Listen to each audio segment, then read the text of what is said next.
नमस्कार दोस्तों, आपका स्वागत है हमारे YouTube चैनल स्टडी विद किरण राठौड़ में। हमने अभी तक 2 चैप्टर पढ़ लिए हैं, है ना। तो हम अब इसमें जो हमने पहले चैप्टर पढ़ा हुआ है उसमें से हम आपसे क्वेश्चन पूछेंगे। तो हमने पहले जो पुराना चैप्टर पढ़ा था ना, तो इसका जवाब आप हमें आज के वीडियो के कमेंट बॉक्स में देंगे। तो कुरनूल गुफाएं कहाँ थी और वहाँ से किसके अवशेष मिले थे। दोबारा क्वेश्चन सुन लीजिए। कुरनूल गुफा कहाँ थी और वहाँ से किसके अवशेष मिले थे।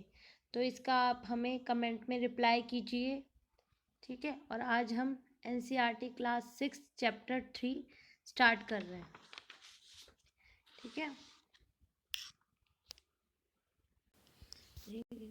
आज का हमारा चैप्टर 3 है भोजन संग्रह से उत्पादन तक। मतलब जो वो संग्रह करना चालू किया कि वो कैसे बसे, कैसे उन्होंने भोजन का संग्रह किया, कैसे उन्होंने उत्पादन शुरू किया। तो ये सब आज हम इस चैप्टर में पढ़ेंगे। तो पहले तो हमने पिछले चैप्टर में तो हमने ये पढ़ा था कि वो कहाँ रहते थे, कहाँ कहाँ उनकी बस्तियाँ थी, कैसे उनका काल चालू हुआ। तो अब आज हमें यहाँ उन्होंने कैसे पशुपालन किया, कैसे खेती करना चालू किया, कौन से अनाज पहले उन्होंने उपजाना प्रारंभ किया। तो ये आज हम चैप्टर में देखेंगे। तो ये देखिए, बसने की प्रक्रिया क्या थी। लोगों द्वारा पौधे उगाने और जानवरों की देखभाल करने को बसने की प्रक्रिया कहते थे, जो 12,000 साल पहले चालू हुई थी। मतलब अब क्या है, मानव मतलब अब एक जगह रहकर बसने लग गया था, है ना। एक जगह रहकर बसने लग गया था। वहाँ पे वो पौधे उगाना, खेती करना चालू कर दिया।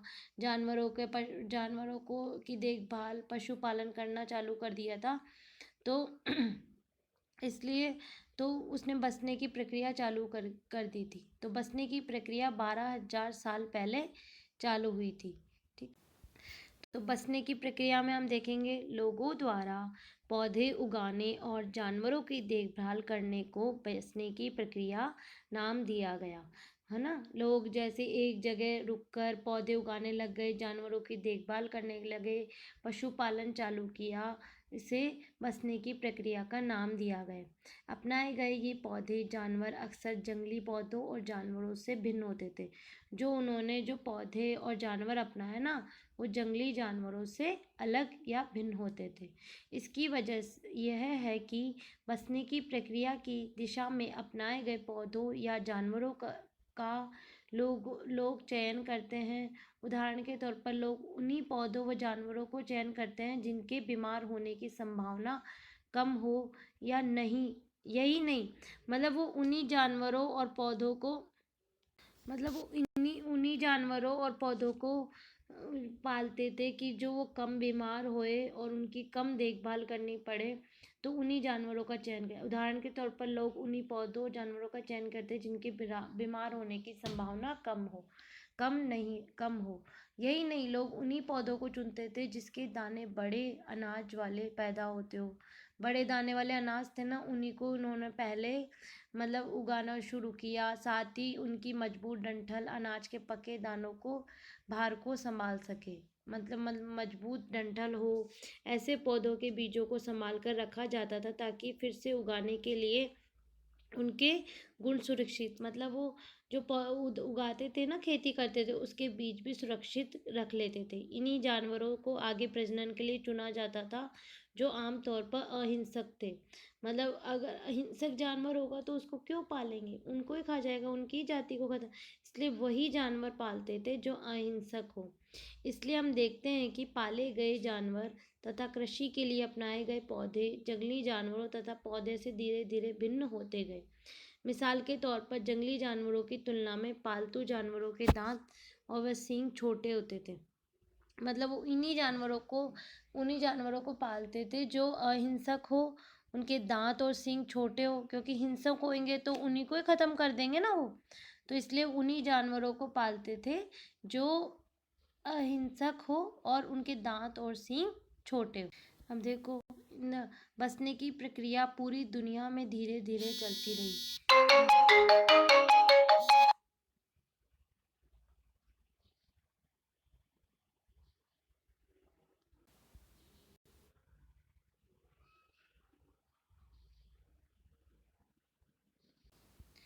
बसने की प्रक्रिया धीरे धीरे पूरी दुनिया में चलती रही। यह करीब 12,000 साल पहले शुरू हुई। वास्तव में आज हम जो भोजन करते हैं ना, वो इसी बसने की प्रक्रिया की वजह से ही करते हैं। मतलब कृषि के लिए अपनाई गई प्राचीन फसलों में गेहूँ, जो आते हैं। इसी तरह सबसे पहले पालतू जानवरों में कुत्ते के बाद भेड़ बकरी आते हैं।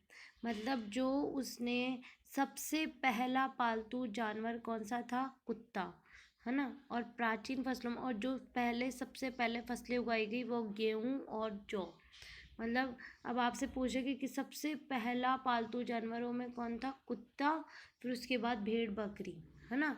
क्योंकि अब इन्होंने कुत्ते को ही पालतू जीव क्यों बनाया, मतलब पालतू जीव क्यों बनाया? क्योंकि कुत्ता इनकी रखवाली कर सकता था, इनके जानवरों की रखवाली कर सकता था, इसलिए इन्होंने कुत्ते को ही अपना पालतू जीव बनाया। ठीक है। अब देखिए, अभी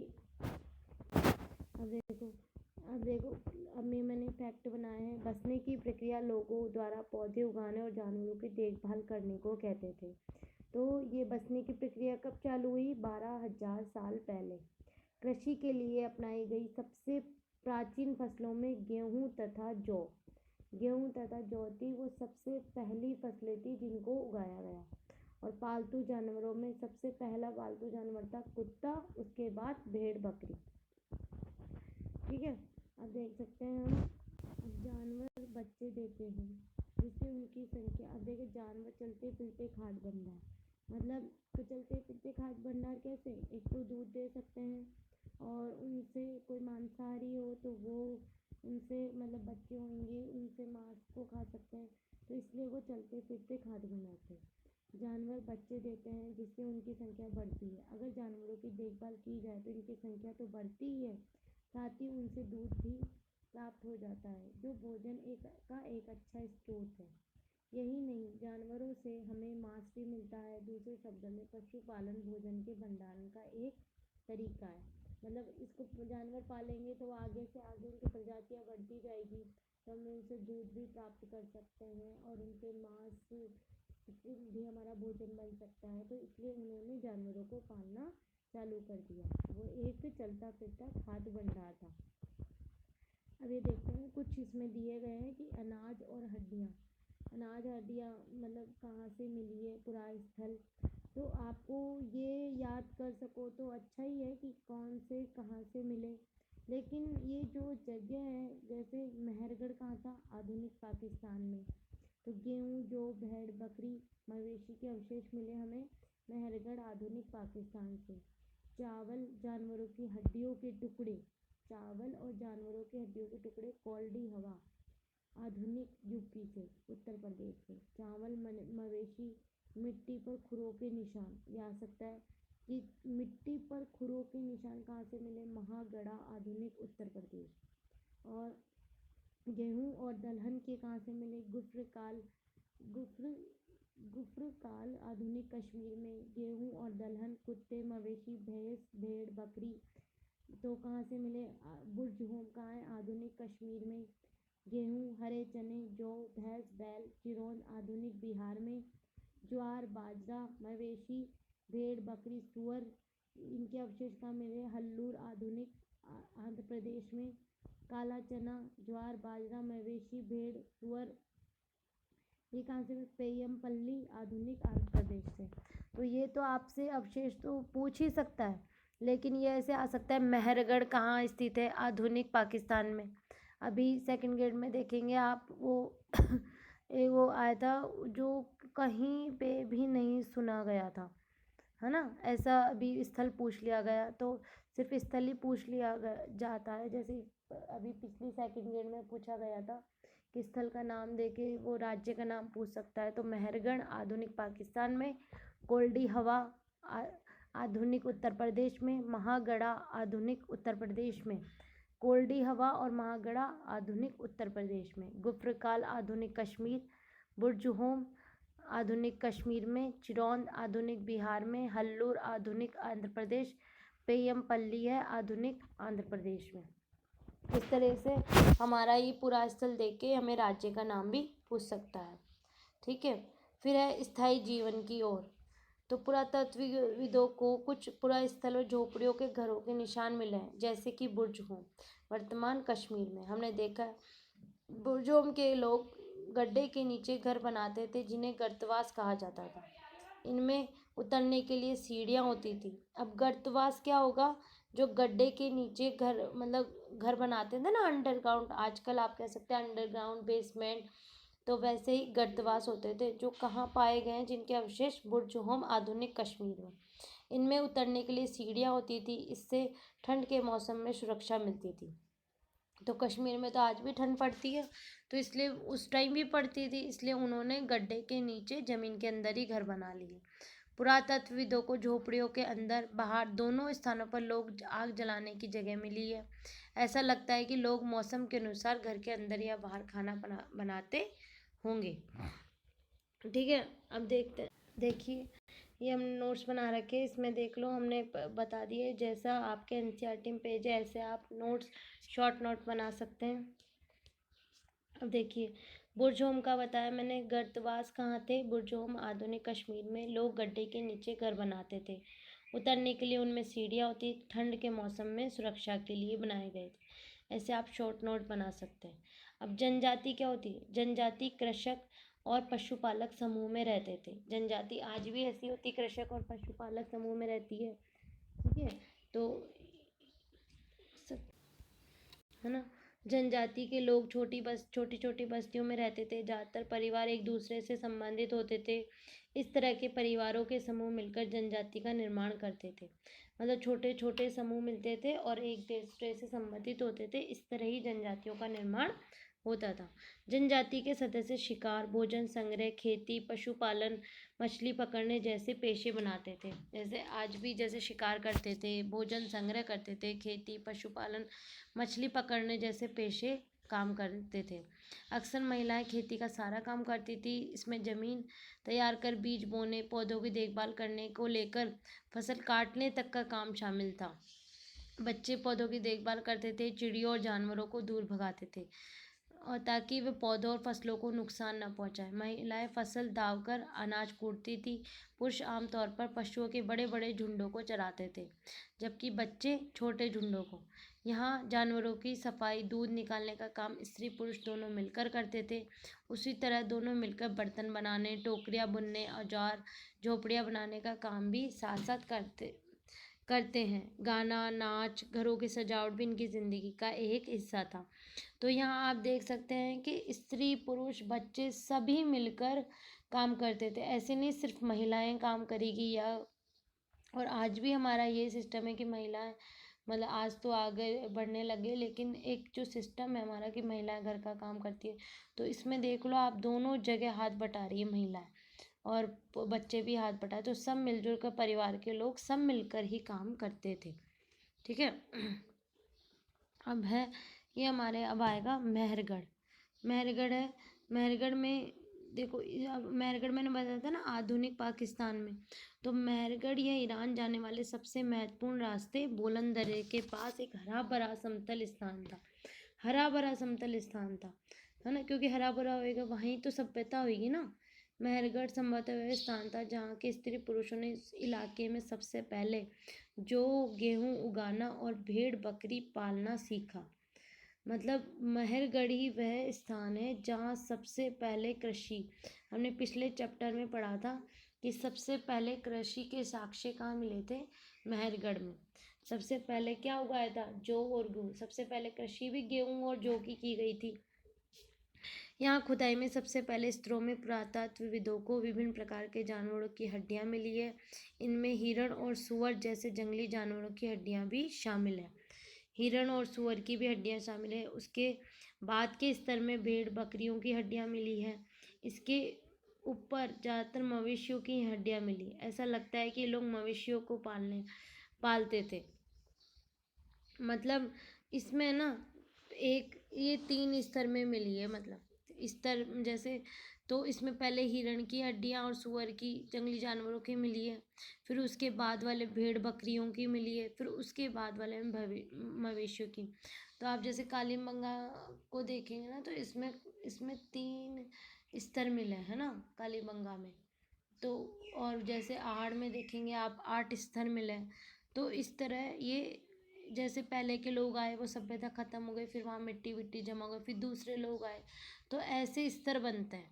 ठीक है। गांव की यह विशेषता है कि वहाँ के लोग, वहाँ रहने वाले अधिकांश लोग भोजन उत्पादन में लगे रहते थे। मतलब गांव के लोग खेती आदि वगैरह में लगे रहते थे। यहाँ ऐसा लगता है ना। मेहरगढ़ में इसके अलावा चौकोर आयताकार घरों के अवशेष भी मिले हैं। तो चौकोर आयताकार घरों के अवशेष कहाँ मिले हैं? मेहरगढ़ में। प्रत्येक घर में 4 उससे ज़्यादा कमरे हैं, जिनसे कुछ संभवतः भंडारण के भी काम, मतलब खेती के साक्ष्य मिले हैं, तो 4 से ज़्यादा ही कमरे मिले हैं। तो इससे हम अंदाज़ा लगा सकते हैं कि खेती ज़्यादा होती थी, तो वो खेती को स्टोर करने के लिए ही उन कमरों का निर्माण करते थे। सगे संबंधी की मृत्यु के बाद लोग उनके प्रति सम्मान जताते थे। लोगों की आस्था है कि मृत्यु के बाद भी जीवन होता है, इसलिए कब्रों में मृतकों के साथ कुछ सम्मान भी रखे। मतलब मेहरगढ़ में कब्रों में मृतक जो था उसके साथ कुछ सामान, उसके गहने वहने, खाने पीने की वस्तुएं आदि रखी जाती थी, कि मतलब ये मरने के बाद भी इनके काम आएगी। मेहरगढ़ में कई ऐसी कब्रें भी मिली है कि एक कब्र में मृतक के साथ बकरी को भी दफनाया गया है। मतलब अब ये आपके एक फैक्ट बन गया कि कब्र में मृतक के साथ बकरी को दफनाया गया। इसके साक्ष्य कहाँ मिले? तो ये कहाँ मिले हमें? मेहरगढ़ में। ठीक है। अब देखिए आप, जैसे ये देख सकते हैं, ये तो सॉरी, ये कलर हो गया। देखिए, तो इसमें देख लीजिए, ये तो मृतक है और ये बकरी का साक्ष्य है ना, ये बकरी रखी हुई है। तो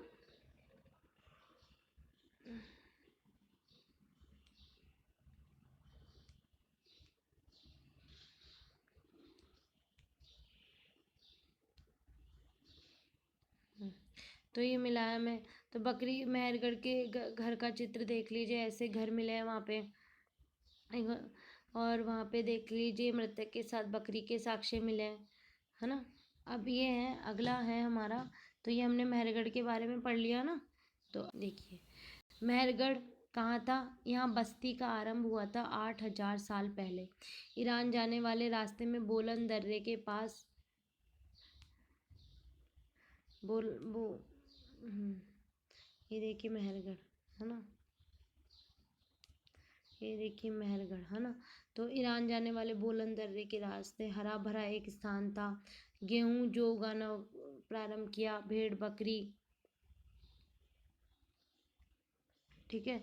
सबसे पहले यहाँ गेहूं जो उगाना भी प्रारंभ कर दिया, और यहीं उगाना प्रारंभ किया था। भेड़ बकरी पालना भी यहीं से सीखा। यहाँ क्या क्या मिला? चौकोर आयताकार घर मिले हैं।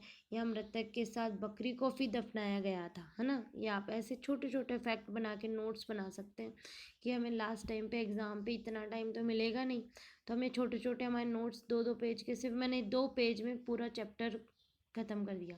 तो हमें तो सिर्फ इसमें मैटर तो बहुत सारा है, लेकिन हमें फैक्ट बहुत कम मिलेंगे। लेकिन ये तो किताबें ये है कि आपको इतना कुछ सीखने को मिलेगा।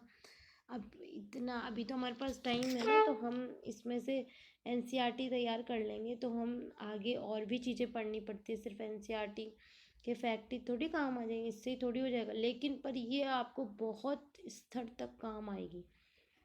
ये आपको अभी समझ में नहीं आएगा, एग्ज़ाम में जब आपको क्वेश्चन मिलेंगे ना, तब समझ में आएगा। अगला है हमारा दाऊजली हैंडिंग। ये भी एक दाऊजली हैंडिंग, अब ये नाम ही इतना अजीब है, आपसे पूछ ले तो पहली बात तो ये आधे लोगों को ये नहीं पता होगी ये एक पुरा स्थल है ना। और सिर्फ ये एक क्लास 6 की बुक का फैक्ट है। तो दाऊजली हैंडिंग क्या था? दाऊजली हैंडिंग यह पुरा स्थल चीन और म्यांमार की की ओर जाने वाला रास्ता ना, चीन और म्यांमार के रास्ते में ब्रह्मपुत्र की घाटी की एक पहाड़ी पर है। यहाँ खरल और मूसल जैसी पत्थरों के उपकरण मिले। खरल और मूसल जानते हैं ना, वो कूटने का, है ना, उसको क्या बोलते हैं, इमाम दस्ता बोलते हैं, ओखली बोलते हैं। तो ऐसा खरल तो वो होता है जो पीसने का होता है, चटनी पीसने का। इससे पता चलता है कि यहाँ के लोग भोजन के लिए अनाज उगाते थे। साथ ही यहाँ से जेडाइट पत्थर भी मिला है। अब देखिए यहाँ से क्या क्या मिला है। एक तो खरल और मूसल मिला है, जेडाइट पत्थर मिलता है।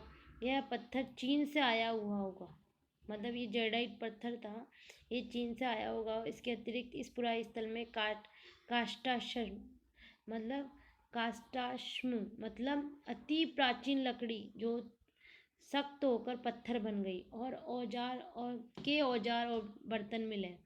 मतलब जो काष्टाश्म क्या होती थी, जो अति प्राचीन लकड़ी थी, वो सख्त होकर पत्थर बन गई, फिर इससे उन्होंने औजार और बर्तन बना लिए। दाऊजली हैंडिंग क्या था? चीन और म्यांमार जाने वाले रास्ते में ब्रह्मपुत्र की घाटी पर में है ये। खरल और मूसल जैसे उपकरण मिले हैं यहाँ से। जेडाइट पत्थर भी मिला है, शायद यह पत्थर चीन से आया होगा। यहाँ काष्टाश्म अति प्राचीन लकड़ी जो सख्त होकर पत्थर बन गई के औजार और बर्तन मिले हैं। ठीक है, अब देखो, नवपाषाण युग के सबसे प्रसिद्ध पुरास्थलों में एक चतालहुक तुर्की में है। चतालहुक भी एक पुरास्थल है जो तुर्की में है, वो नवपाषाण युग का है। यहाँ दूर दराज से कई चीज़ें लाई जाती थी। चतालहुक एक तुर्की में है, वहाँ पर यहाँ से कई चीज़ें दूर दराज से लाई जाती, इनका प्रयोग किया। जैसे क्या था? सीरिया से चकमक पत्थर, लाल सागर की कोड़ियाँ और भूमध्य सागर की सीपियाँ। ठीक है, उस समय तक पहिए वाले वाहन का विकास नहीं हुआ था। ये जो नवपाषाण युग है ना, यहाँ तक पहिए वाले वाहन का विकास नहीं हुआ था। यहाँ लोग खुद पर या जानवरों की पीठ पर लाद कर सामान ले जाया करते थे। अब देखिए, कुछ महत्वपूर्ण तिथियां दे रखी है लास्ट में। बसने की प्रक्रिया का आरंभ तो हमने पढ़ा था, ये लगभग 12,000 साल पहले। मेहरगढ़ में बस्ती का आरंभ कब हुआ था? 8,000 साल पहले। आज का हमारा वीडियो बहुत बड़ा बन गया है, बहुत तो नहीं कि 22 मिनट का वीडियो बन गया है, 22-23 मिनट का। तो ये आपके फैक्ट आपके बहुत काम आने वाला है, आप इनको कहीं लिख लीजिए। और नहीं तो इस वीडियो को बार बार देखिए। आप बैठते हैं, कोई खाली काम कर रहे हैं, कुछ भी कर रहे हैं, खाली बैठे हैं, तो वीडियो को बार बार, छोटे छोटे वीडियो हैं, आपको इनको बार बार देखिए, जिससे आपको याद हो जाएंगे। धन्यवाद, आपका दिन शुभ हो। अब कल हम अगले चैप्टर के और मैंने जो शुरुआत में, वीडियो की शुरुआत में एक प्रश्न पूछा है, उसका जवाब आप कमेंट में दीजिए। ठीक है।